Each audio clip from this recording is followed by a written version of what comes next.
Selamat malam Bapak Ibu yang terkasih di dalam Yesus Kristus. Pada malam hari ini kita bertemu lagi dalam persekutuan Komisi PI. Hingga saat ini persekutuan PI masih melalui daring, tapi saya percaya tidak mengurangi semangat Bapak Ibu untuk selalu mengikuti persekutuan Komisi PI ini. Walaupun pandemi COVID belum berlalu, janganlah putus asa dan takut dengan situasi yang sedang terjadi. Tenanglah dan tetaplah berdoa. Tuhan akan tunjukkan kasih setianya kepada kita semua. Untuk mengawali persekutuan malam ini, kita akan nyanyikan lagu Allah Mengerti.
Sebelum Komisi PI ini kita lanjutkan, kita akan berdoa terlebih dahulu.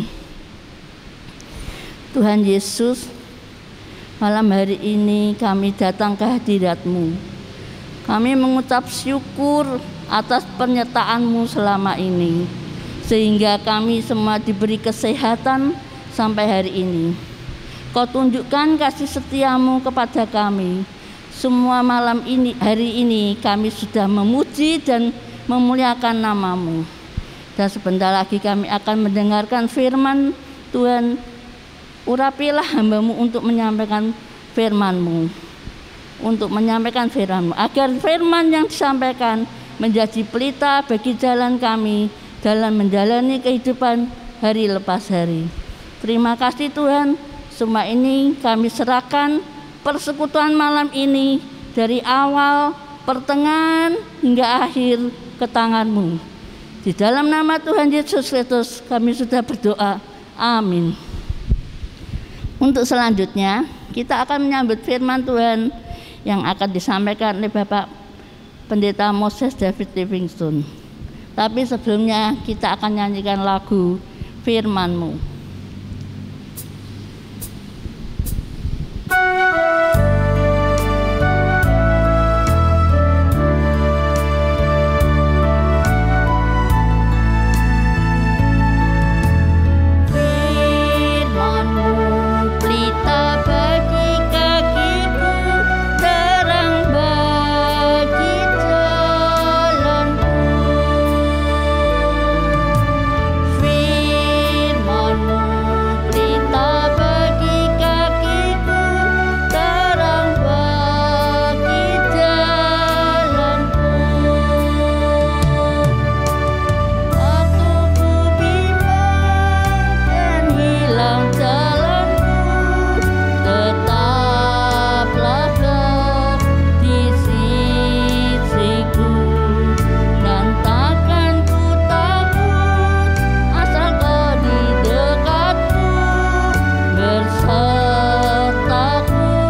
Mari kita berdoa sebelum kita merenungkan firman Tuhan. Bapa Surgawi, kami datang kepadamu untuk memohon Tuhan berkenan mengajar kami dengan kebenaran sabda-Mu. Kiranya Roh Kudus menolong kami yang penuh dengan kelemahan dan keterbatasan ini, agar kehendak-Mu menjadi jelas bagi kami, bukan saja kami mengerti dengan akal kami, tetapi juga lebih daripada itu, hati kami berkobar-kobar dan bersemangat untuk menghidupinya dalam keseharian kami. Bersabdalah ya Bapa, tolonglah hamba-Mu, dan biarlah kami semua boleh sama-sama makin mengenal kehendak Tuhan dan mengasihi Tuhan serta sesama kami. Demi nama Tuhan Yesus kami berdoa. Amin. Ibu bapak, saudara-saudara yang terkasih di dalam Tuhan, renungan di dalam kesempatan ini didasarkan atas kitab Injil Matius pasal yang ke-10. Saya akan membaca ayat 1 sampai ayat yang ke-8. Matius 10 ayat 1 sampai 8 demikian bunyinya. Yesus memanggil ke-12 muridnya dan memberi kuasa kepada mereka untuk mengusir roh-roh jahat dan untuk melenyapkan segala penyakit dan segala kelemahan. Inilah nama ke-12 rasul itu. Pertama, Simon yang disebut Petrus dan Andreas saudaranya, dan Yakobus anak Zebedeus dan Yohanes saudaranya, Filipus dan Bartolomeus, Thomas dan Matius pemungut cukai, Yakobus anak Alfeus dan Tadeus, Simon orang Zelot dan Yudas Iskariot yang mengkhianati dia. Ke-12 murid itu diutus oleh Yesus, dan ia berpesan kepada mereka, janganlah kamu menyimpang ke jalan bangsa lain atau masuk ke dalam kota orang Samaria, melainkan pergilah kepada domba-domba yang hilang dari umat Israel. Pergilah dan beritakanlah kerajaan surga sudah dekat. Sembuhkanlah yang orang sakit, bangkitkanlah orang mati, tahirkanlah orang kusta, usirlah setan-setan. Kamu telah memperolehnya dengan cuma-cuma, karena itu berikanlah pula dengan cuma-cuma. Saya mengulangi kalimat yang terakhir, kamu telah memperolehnya dengan cuma-cuma, karena itu berikanlah pula dengan cuma-cuma.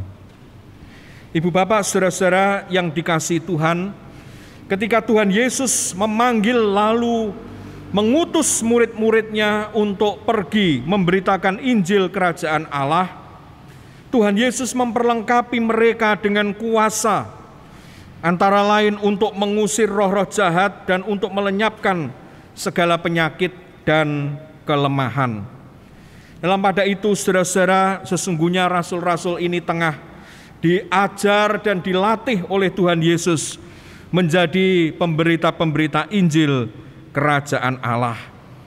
Nah, saudara-saudara yang dikasihi oleh Tuhan, sesungguhnya menerima anugerah dari Tuhan berupa khususnya di sini kuasa untuk mengusir setan-setan, melenyapkan segala penyakit dan segala kelemahan ini, dapat menjebak mereka apabila menyikapi dengan keliru di dalam pelayanan yang mereka lakukan itu, bukan kemudian memberitakan Injil Kerajaan Allah, sebaliknya mengambil keuntungan dari karunia yang ada pada mereka ini. Nah, itulah sebabnya Tuhan Yesus menegaskan kepada mereka, kamu telah memperolehnya dengan cuma-cuma, karena itu berikanlah pula dengan cuma-cuma.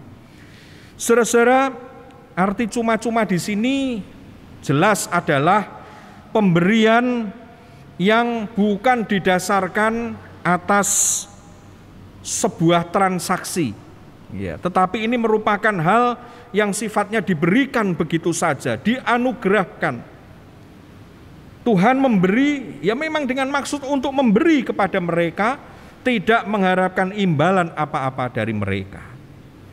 Dan untuk itulah sebabnya ketika Tuhan mengutus mereka melakukan pekerjaan pemberitaan Injil, dan di dalamnya ada kegiatan mengusir roh-roh jahat dan melenyapkan segala penyakit dan segala kelemahan itu, Tuhan Yesus juga menegaskan kepada mereka untuk memberikannya dengan cuma-cuma. Mereka memperolehnya dengan cuma-cuma, dengan gratis tanpa membayar apapun, dan mereka kini harus memberikannya, membagikannya kepada mereka yang membutuhkan itu dengan gratis pula, dengan cuma-cuma, tanpa hal-hal yang menjadi embel-embel di belakangnya. Saudara-saudara, memberi dengan cuma-cuma di sini sesungguhnya merupakan sikap hati yang diperintahkan oleh Tuhan Yesus agar dihidupi oleh pengikut-pengikutnya, oleh murid-muridnya itu. Saudara-saudara, memberi dengan cuma-cuma ini menunjukkan yang pertama adalah sikap tahu diri. Sikap tahu diri. Murid-murid Tuhan Yesus diajar untuk tahu diri. Artinya apa? Hati mereka itu sadar bahwa apa yang ada padanya, khususnya di sini adalah kuasa untuk mengusir roh-roh jahat, melenyapkan segala penyakit dan segala kelemahan itu adalah anugerah Tuhan bagi mereka, pemberian yang cuma-cuma dari Tuhan kepada mereka. Nah, dengan menegaskan supaya mereka memberi dengan cuma-cuma, mereka ini diajak untuk selalu sadar yang ada pada mereka ini bukanlah milik mereka, tetapi sebaliknya pemberian Tuhan semata-mata. Bukan karena mereka telah berjasa kepada Tuhan atau karena mereka telah membayar sesuatu kepada Tuhan, bukan.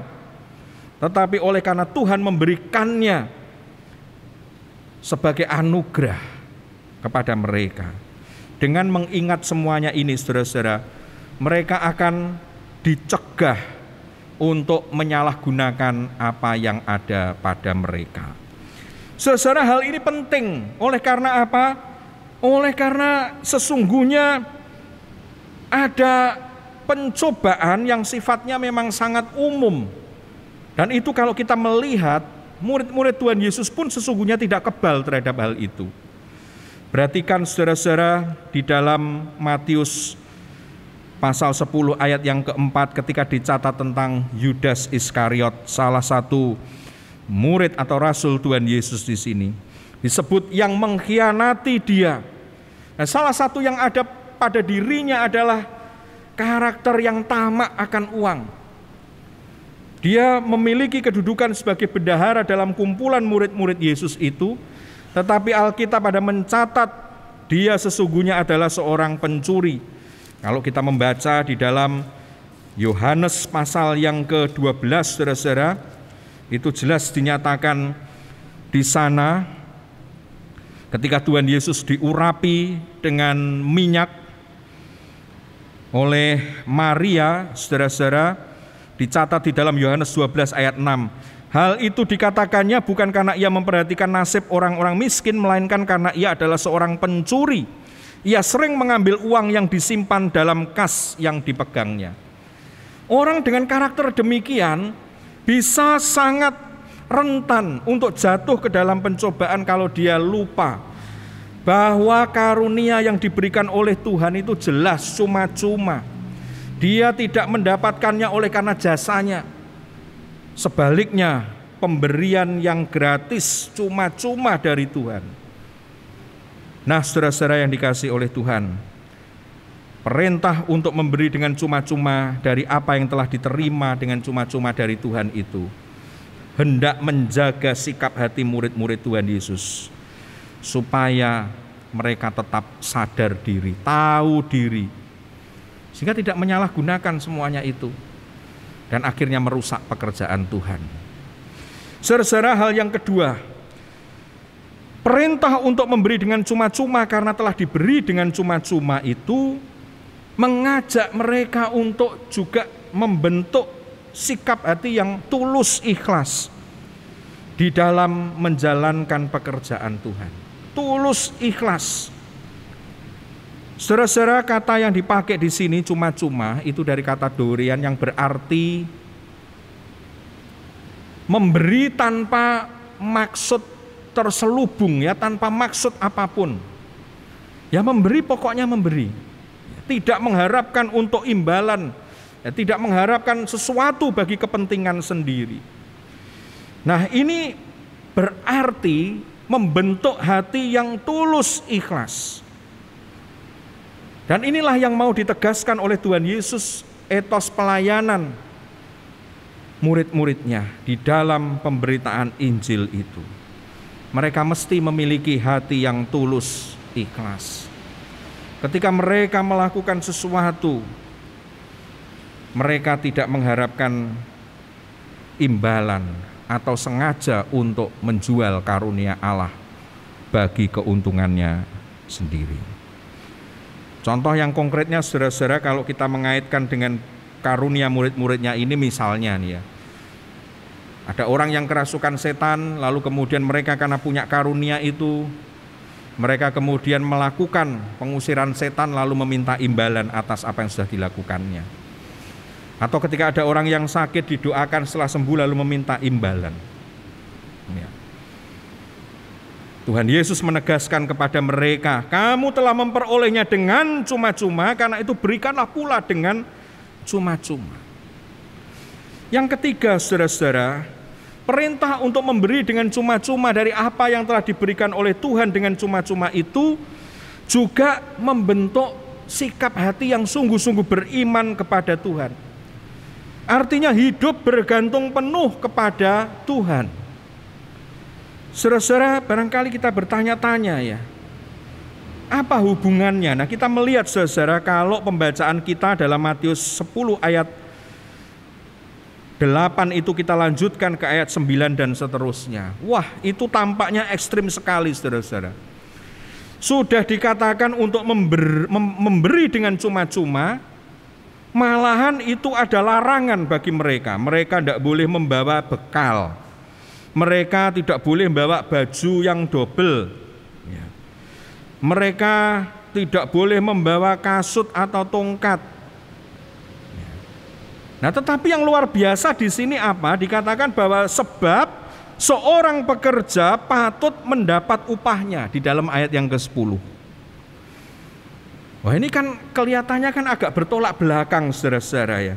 Tuhan Yesus mengatakan, berikanlah dengan cuma-cuma. Tetapi lihat bahwa di sini Tuhan Yesus ketika menegaskan tidak boleh bawa bekal, Tuhan Yesus justru menegaskan seorang pekerja patut mendapat upahnya. Loh, tadi disuruh memberi dengan cuma-cuma. Tapi lalu kemudian di sini dikatakan seorang pekerja patut mendapat upahnya. Ini kan rasa-rasanya kayak bertolak belakang. Ini tentu akan klop kalau misalnya, nah, dengan karunia yang ada padaku ini, kalau kamu ngusir setan, kalau kamu menyembuhkan orang sakit, kamu mintalah bayaran dari mereka. Nah, tetapi apa yang tampak aneh ini sesungguhnya tidak aneh, saudara-saudara. Sebab yang menjamin upah ini sesungguhnya adalah Tuhan sendiri. Intinya adalah bahwa seorang yang melakukan pekerjaan pelayanan berdasarkan karunia yang diberikan oleh Tuhan tidak boleh menjual karunianya itu untuk kepentingannya pribadi. Tetapi yang pasti adalah bahwa Tuhan menjamin ketika mereka melaksanakan tugas pekerjaan pemberitaan Injil itu, Tuhan sebagai Sang Tuan yang mengutus tidak akan tinggal diam. Sekalipun mereka tidak meminta bayaran, sekalipun mereka memberi dengan cuma-cuma, tetapi Tuhan menjamin upah yang menjadi bagian mereka itu. Cara Tuhan begitu besar. Maka saudara-saudara yang dikasihi oleh Tuhan, di sini dikatakan apabila kamu masuk kota atau desa, carilah di situ seorang yang layak dan tinggallah padanya sampai kamu berangkat. Saudara-saudara yang dikasihi Tuhan, siapa yang membuat mereka layak? Bukan diri mereka, tetapi Tuhan. Tuhan yang menanamkan kemurahan hati itu di dalam diri mereka. Gambarannya seperti apa? Dikatakan apabila kamu masuk rumah orang, berilah salam kepada mereka. Jika mereka layak menerimanya, salammu itu turun ke atasnya. Jika tidak, salammu itu kembali kepadamu. Ditunjukkan dengan apa, saudara-saudara? Dikatakan dengan apabila seorang tidak menerima kamu dan tidak mendengarkan perkataanmu, keluarlah, tinggalkanlah rumah atau kota itu dan kebaskanlah debunya dari kakimu. Artinya sesungguhnya Tuhan yang mengatur semuanya itu. Mereka yang layak menerima salam murid-murid itu akan menerima mereka di dalam rumahnya. Murid-muridnya mewartakan Injil kepada mereka. dan hidupnya terpelihara. Tuhan yang mengatur, bukan manusia. Bukan murid-muridnya itu yang menjual berita Injil atau menjual karunia yang ada pada mereka. Tidak. Jadi intinya di sini adalah melalui perintah memberi dengan cuma-cuma itu, menyatakan sikap hati untuk hidup bergantung penuh kepada Tuhan. Nah, saudara-saudara yang dikasihi oleh Tuhan, untuk itulah mari kita belajar dari kebenaran firman Tuhan ini, khususnya sebagai bagian dari Komisi Pekabaran Injil GKMI Kudus. Barangkali kita berpikir tentang apa yang kita dapatkan, apa yang saya dapatkan setelah melakukan bagian-bagian saya. Ingatlah ketika Tuhan menyatakan memberi dengan cuma-cuma, sesungguhnya Tuhan telah memberikan apa yang kita perlukan di dalam pekerjaan itu dengan cuma-cuma pula. Dan itu semua untuk membentuk sikap hati kita ini sebagai sikap hati yang benar di hadapan Tuhan. Kita selalu tahu diri di hadapan Tuhan. Yang ada pada kita ini pemberian Tuhan. Yang kedua, sikap yang tulus ikhlas. Ketika kita memberikan sesuatu dari karunia Tuhan yang dilimpahkan kepada kita, kita bukan memberi dengan tujuan tertentu demi kepentingan kita. Bukan. Sebaliknya, kita diajak untuk beriman, hidup bergantung penuh kepada Tuhan yang sudah mengatur segala kehidupan kita, termasuk apa yang kita perlukan di dalam kehidupan kita setiap hari. Kiranya Tuhan menolong kita untuk memeteraikan sabdanya di hati kita dan melakukannya di dalam hidup keseharian kita, utamanya pelayanan kita. Karunia yang Tuhan berikan kepada kita, marilah kita juga membagikannya untuk menjadi berkat bagi banyak orang dengan cuma-cuma, dengan ketulusan hati, dan dengan sikap hati yang sungguh beriman, bersandar penuh kepada Tuhan. Niscaya kita tidak akan kekurangan sesuatu pun yang baik. Terpujilah nama Tuhan. Amin. Kami mengucap terima kasih kepada Bapak Pendeta Moses yang telah menyampaikan firman Tuhan. Kiranya firman yang disampaikan menjadi berkat bagi kita semua. Tuhan juga memberkati keluarga juga pelayanan Bapak Moses selanjutnya. Untuk merespon firman Tuhan, kita akan menyanyikan lagu Kau Sungguh Indah.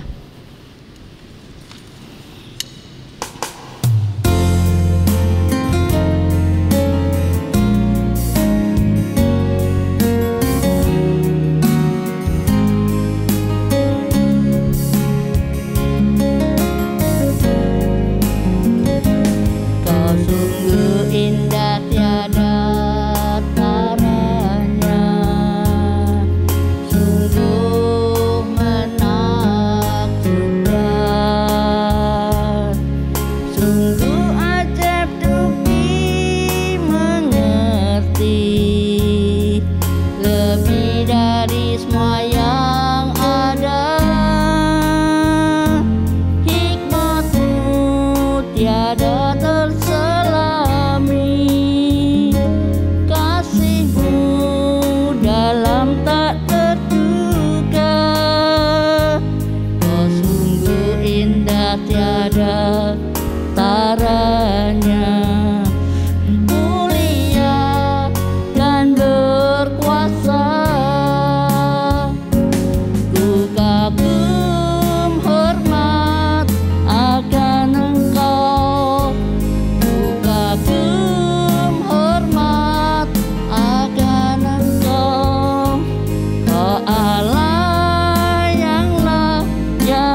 menutup persekutuan PI pada malam hari ini, kita akan mendengarkan doa penutup dan doa berkat yang akan disampaikan oleh Bapak Pendeta Moses.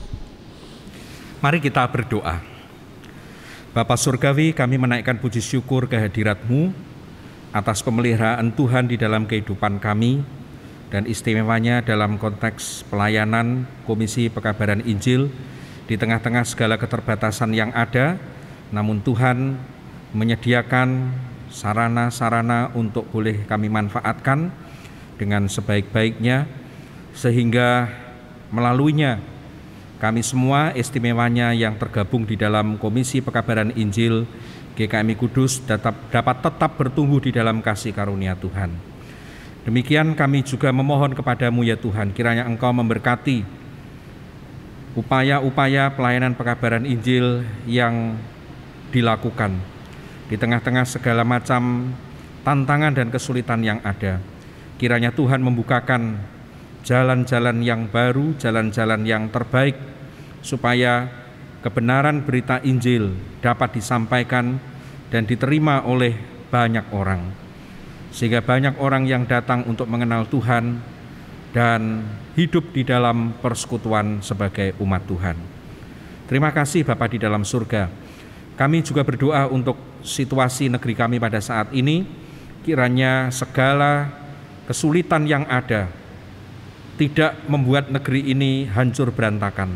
Sebaliknya, melalui berbagai macam keprihatinan yang ada, kami boleh menyatukan hati, bergandengan tangan, bahu-membahu di dalam kasih yang dilimpahkan oleh Tuhan. Bersama-sama dengan setiap elemen bangsa ini, kami mengupayakan yang terbaik, persaudaraan kemanusiaan yang melintas batas, dan lebih daripada itu, kasih Tuhan boleh dinyatakan melalui peristiwa-peristiwa yang penuh dengan keprihatinan pada saat ini, baik itu bencana alam maupun juga pandemi COVID-19, serta kesulitan di dalam hal ekonomi yang terus membayangi pada saat-saat ini. Terima kasih Bapa di dalam surga, dan kami merindukan Tuhan juga memelihara umat-Mu, melindungi semuanya. Di tengah-tengah situasi yang sulit pada saat ini, kasih karunia Tuhan hadir, memberikan kekuatan, memberikan hikmat, dan memberikan jalan keluar atas segala kesulitan yang ada. Demikian doa ini kami panjatkan kepadamu, ya Bapa, di atas dasar iman dan pengharapan kami di dalam Tuhan Yesus Kristus. Kini kami memohonkan berkat-Mu atas kami. Ibu Bapak, saudara-saudara yang terkasih di dalam Tuhan, arahkanlah hati kepada Tuhan dan terimalah berkat-Nya. Anugerah dan damai sejahtera Tuhan Yesus Kristus, kasih Allah Bapa dan persekutuan Roh Kudus menyertai ibu bapak saudara sekalian sekarang ini sampai selama-lamanya. Amin. Bapa, terima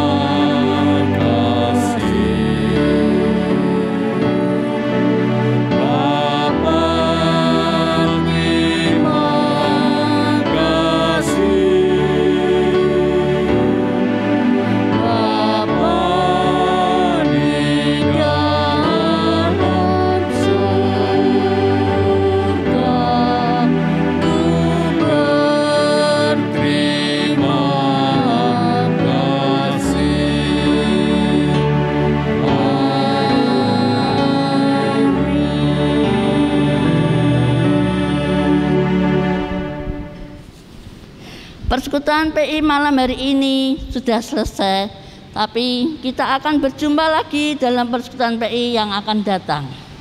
Tapi sebelumnya kami mengingatkan agar selalu jaga kesehatan dengan selalu mematuhi protokol kesehatan dengan menjalankan 5M, yaitu mencuci tangan, memakai masker, menjaga jarak, menghindari kerumunan, mengurangi mobilitas atau bepergian. Tuhan Yesus memberkati kita semua.